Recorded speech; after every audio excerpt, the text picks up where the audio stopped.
Disney was the key.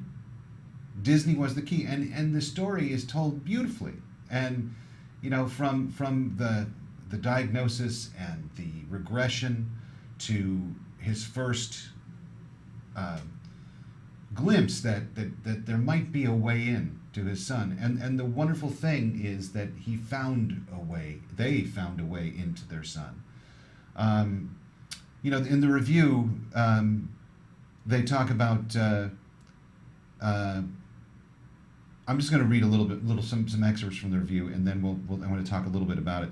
The disparity between what we want for our children and what they might achieve can be especially painful for parents of autistic youngsters. Yet you'd barely know that from Roger Ross Williams' relentlessly cheerful documentary, now Life Animated.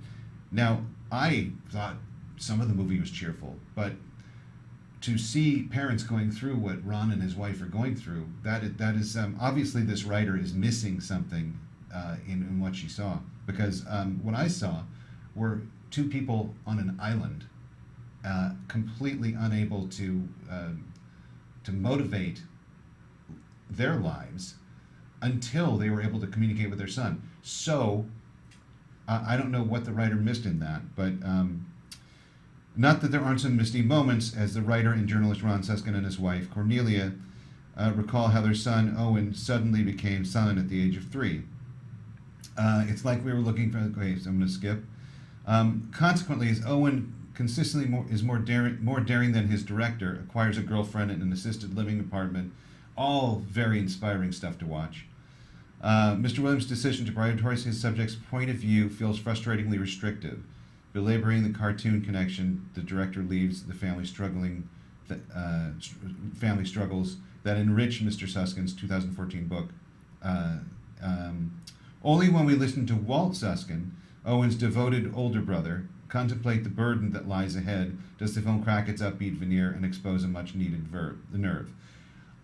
I agree with that. I mean, I think Walt gives a side that we very rarely see on film, the side of the sibling, and how much weight is on him, and how everything he does in life, he is thinking about the possibility and the reality that he is one day going to have to take care of his younger brother. But I thought about this after I read this review, and I thought, a lot of people are going to read this review and not see this film, and I think that's a tragedy, because this is a very different film about autism. It's not a film about diagnosis. It's not a film about anything other than finding that way to reach your child, finding that way to communicate with your child, finding that way in.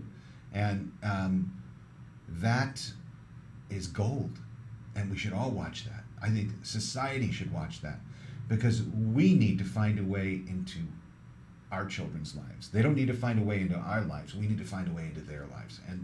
And this film really tells that story beautifully. So if you've decided not to see that film because of the New York Times article, I urge you to go out and erase that from your mind and go and see this film, because it is brilliant. Ron is brilliant. His wife is brilliant. His Walt is brilliant, and Owen is beyond brilliant.